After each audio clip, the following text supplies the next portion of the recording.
తిరుమల దర్శనం గేమ్ పై TTD serious గా దర్యాప్తు చేస్తోంది.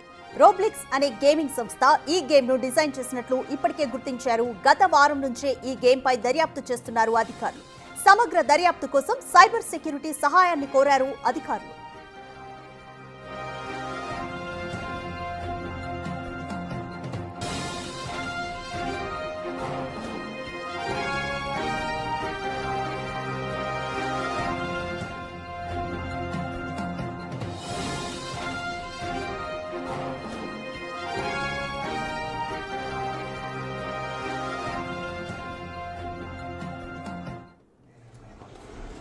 మళ్ళీ అక్కడ షూలు వేసుకున్నాడు.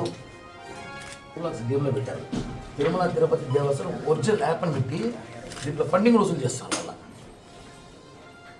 ఎవరో అన్నమతి చేసినట్టు అనుమానం అయితే ఉన్నారు సార్. సోమేశ్వరిలో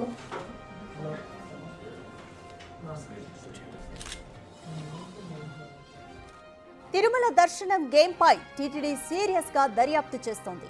రోబ్లిక్స్ అనే గేమింగ్ సంస్థ ఈ గేమ్ ను డిజైన్ చేసినట్లుగా ఇప్పటికే గుర్తించారు. అయితే గత వారం నుంచే ఈ గేమ్ పై అధికారులు దర్యాప్తు చేస్తున్నారు. అయితే పూర్తి దర్యాప్తు కోసం సైబర్ సెక్యూరిటీ సహాయాన్ని కోరారు అధికారులు. ఈ యాప్ లో తిరుమలలో అలిపిరి దగ్గర నుంచి తిరుమల దర్శనాన్ని ఏ విధంగా చేసుకోవాలి, ప్రసాదం కౌంటర్లు, దీనికి సంబంధించిన డీటెయిల్స్ అన్ని కూడా ఉన్నాయి ఈ గేమింగ్ యాప్ లో. దీన్ని భద్రతా ముప్పుగా అధికారులు పరిగణిస్తున్నారు.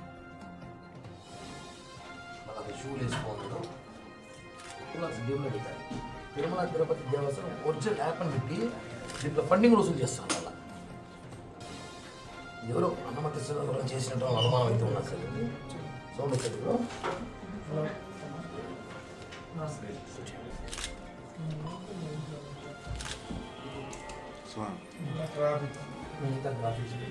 అసలు కొండకి ఎలా దేవుని చూస్తామో మొత్తం చూపించారు.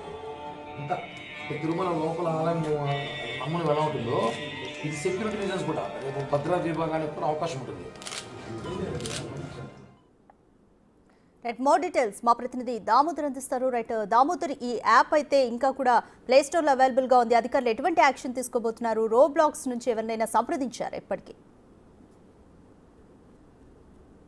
రాధిక, తిరుమల శ్రీవారి దర్శనం పేరుతో ఒక యాప్ రోబ్లాక్స్ సంస్థ ఒకటి గేమింగ్ యాప్ను తయారు చేసి తిరుమల శ్రీవారి దర్శనానికి ఏ విధంగా వెళ్ళాలి, తిరుపతిలోని అలిపిరి నుంచి నడక మార్గంలో ఏ విధంగా వెళ్ళాలి, వాహన మార్గంలో ఏ విధంగా వెళ్ళాలి, శ్రీవారి మెట్టు మార్గంలో వెళ్ళాలి ఏ విధంగా, అదేవిధంగా స్వామివారి దర్శనానికి ఆలయంలోకి వెళ్ళినప్పటి నుంచి ఆలయంలో ఎన్ని ద్వారాలు ఉంటాయి, అదేవిధంగా ఎక్కడ ఏ దేవుడిని టచ్ చేయాలి, ఏదైతే ఎక్కడ శిల్ప సంపద ఏ విధంగా ఉంటుంది, స్వామివారి దర్శనానికి వెళ్ళిన తర్వాత బయటికి ఏ విధంగా రావాలి, అదేవిధంగా లడ్డూ ప్రసాదం కౌంటర్కి ఏ విధంగా వెళ్ళాలి, లడ్డు ఏ విధంగా తీసుకోవాలి అన్న విషయాలతో పాటు మొత్తం అన్నప్రసాదం ఇట్లా తిరుమలకు గురించిన సమగ్ర సమాచారంతో ఒక గేమింగ్ యాప్ను తయారు చేసి దీన్ని ఆన్లైన్లో ఉంచింది, ప్లే స్టోర్లో ఉంచింది. ఏదైతే దీన్ని కొనుగోలు చేయడానికి కొంత డాలర్ల రూపంలో డబ్బులు కూడా పెట్టింది. మొత్తం మీద ఈ వ్యవహారం పెద్ద సంచలనంగా మారిందని చెప్పవచ్చు.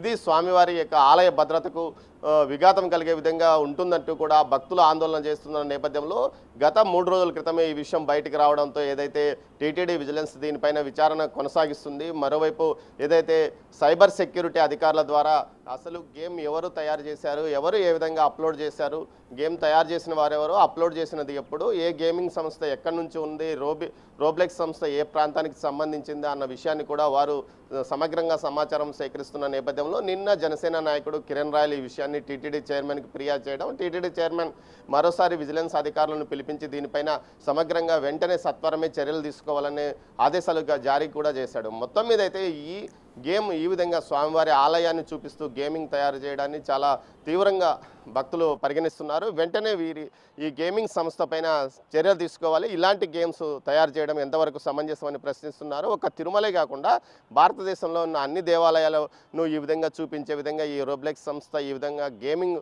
తయారు చేస్తుందని కూడా తెలుస్తుంది. మొత్తం మీద వీటన్నిటిపైన అటు ఉన్నత ఏదైతే కేంద్ర ప్రభుత్వానికి కూడా తాము లేఖలు రాసి వీటిపైన చర్యలు తీసుకోవాలా, ఈ గేమింగ్ సంస్థను నిషేధించాలంటూ కూడా ఇటు టీటీడీ ఆలోచిస్తుంది. ఈ దిశగానే తన న్యాయ నిపుణులతో చర్చిస్తున్న పరిస్థితి. మరోవైపు స్థానికంగా ఉన్న సైబర్ సెక్యూరిటీ పోలీసుల ద్వారా ఈ సమాచారాన్ని సేకరిస్తున్నారు. మొత్తం మీద అయితే ఇటు పోలీసులు ఇటు టీటీడీ విజిలెన్స్ అధికారులు సంయుక్తంగా అసలు ఈ గేమింగ్ తయారు చేసిన వారు ఎవరు అన్న విషయం మీద తెలుసుకోవడానికి దర్యాప్తు కొనసాగిస్తున్న పరిస్థితి.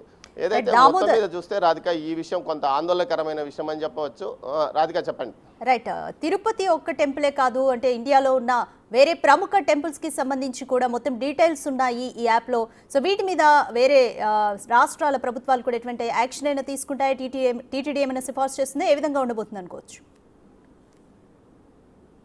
తిరుమల భక్తుల యొక్క సెంటిమెంట్ను దృష్టిలో పెట్టుకొని డబ్బులు సంపాదించుకోవడానికి ఈ విధమైన గేమింగ్ తయారు చేశారా అన్న కోణంలోనే ప్రస్తుతం దర్యాప్తు కొనసాగుతుంది. అయితే ఈ విషయాన్ని కేంద్ర ప్రభుత్వం దృష్టికి తీసుకెళ్తామనంటూ టీటీడీ అధికారులు చెప్పడం విశేషం. మొత్తం మీద దేశంలోని ప్రముఖ దేవాలయాలను ఈ విధంగా గేమింగ్ రూపంలో చూపిస్తుండటం, దాంట్లో దేవాలయంలోకి ఎంట్రీ ఏ విధంగా ఉంటుంది, దర్శనం ఏ విధంగా చేసుకోవాలన్న విషయం మీద అన్ని దేవాలయాల మీద ఈ విధమైన గేమింగ్ చేసినట్లు తెలుస్తుంది. దీంతో ఈ విషయాన్ని కేంద్ర ప్రభుత్వమే దృష్టికి తీసుకెళ్లి కేంద్ర నిఘా సంస్థల ద్వారా అసలు వారిని పట్టుకోవడానికి వీలుంటుందని కూడా భావిస్తున్నారు. మొత్తం మీద అయితే స్థానికంగా ఒక కేసు నమోదు చేయడానికి ఏ విధంగా అవకాశం ఉంటుందా అన్న కోణంలో కూడా ఇటు విజిలెన్స్ నిపుణులతో చర్చిస్తుంది. ముందుగా కేసు నమోదు చేసిన తర్వాతనే వారిపైన ఏదైతే దర్యాప్తు పూర్తి స్థాయిలో చేయడానికి ఆస్కారం ఉంటుంది. ముఖ్యంగా కొన్ని ఐడీలు ఓపెన్ చేయాలన్నా, అదేవిధంగా వారి ఫోన్ ఏదైతే అందుకు ఉపయోగించిన సిస్టమ్స్ని కానీ, అదేవిధంగా ఫోన్ మెమరీని కానీ, ఫోన్ నెంబర్స్ని కానీ సేకరించాలంటే ఖచ్చితంగా కేసు నమోదై ఉండాలి. అందుకు తర్వాత ఏదైతే అటు టెలికాం సంస్థలకు ఆ కేసు నెంబర్ ఇస్తే వారు పూర్తి స్థాయిలో వివరాలు ఇచ్చే అవకాశం ఉంది. అందుకోసమే పోలీసులు ముందుగా కేసు ఏ విధంగా ఏదైతే టీటీడీ విజిలెన్స్ కేసు ఏ విధంగా నమోదు చేయాలి, ఏ విధమైన కేసు నమోదు చేయాలి అన్న విషయం స్థానికంగా ఉండే న్యాయవాదులతో తమ లీగల్ సెల్తో మాట్లాడుతుంది. కేసు నమోదైన తర్వాత పూర్తి స్థాయిలో వారి వివరాలు తెలుసుకుంటాం. ఆ తర్వాత తమకు వచ్చిన సమాచారంతో కేంద్ర ప్రభుత్వాన్ని సంప్రదిస్తామని చెప్తున్నారు. మొత్తం మీద అయితే ఈ గేమ్ తయారు చేసిన వారిని ఎట్టి పరిస్థితుల్లో వదిలేది లేదు. వారిపైన పూర్తి స్థాయిలో కఠిన చర్యలు తీసుకుంటామని కూడా ఇండియన్ ఐటీ చట్టం ప్రకారం వారి మీద ఖచ్చితమైన చర్యలు తీసుకుంటామని కూడా వీరు చెప్తున్నారు. Radhika. Right, thanks for the update Damodar. Roblox అనే సంస్థ తిరుపతి దర్శనానికి సంబంధించి ఒక గేమ్ యాప్ని డిజైన్ చేసింది. అయితే ఇది టీటీడీ దృష్టికి రావడంతో దర్యాప్తు చేస్తున్నారు ఈ యాప్కి సంబంధించి. ఈ దర్యాప్తు కోసం సైబర్ సెక్యూరిటీ సహాయాన్ని అధికారులు